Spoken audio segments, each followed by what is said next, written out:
শীতকালের দুপুরটা গরম ভাতের সাথে বড়ি আলুর ঝোল একটা অনবদ্য খাবার। তা এই রেসিপিটা করার জন্য আমি কিছু বড়ি বাজার থেকে কিনে নিয়ে এসেছি। এটা বিউলির ডালের বড়ি।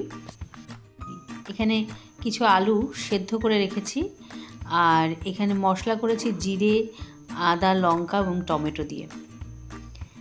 এখানে প্রথমে কড়াই গরমে বসিয়ে তেল দিয়ে দিলাম। তেলটা একটু গরম হয়ে আসলেই আমি বড়ি কটা ছেড়ে দিচ্ছি। বড়িগুলো তেলে ভাজবো।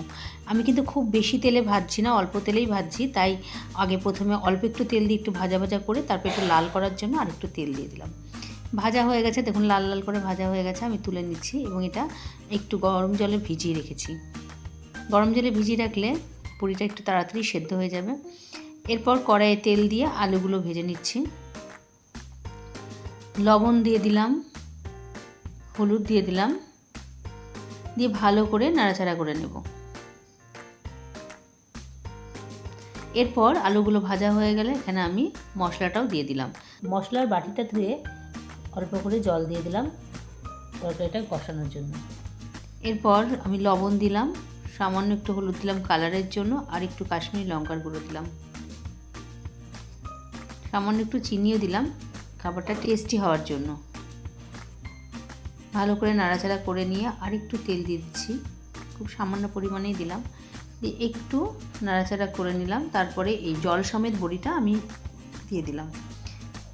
আমি খুব বেশি ঝোল রাখবো না, তাই অল্প পরিমাণেই দিলাম। আপনারা যদি একটু ঝোল ঝোল খেতে চান জল বেশি দিতে পারেন। থালা দিয়ে ঢেকে একটু ফুটিয়ে নেব।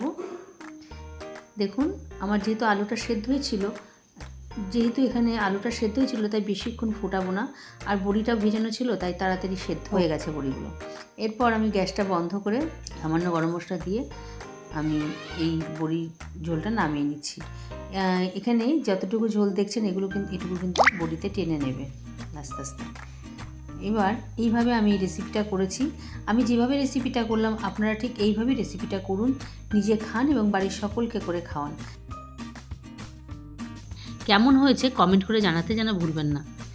আমার এই রেসিপিগুলো আপনাদের যদি ভালো লেগে থাকে তাহলে নিরামিষ রন্ধন চ্যানেলটিকে সাবস্ক্রাইব করতে ভুলবেন না যেন। নমস্কার।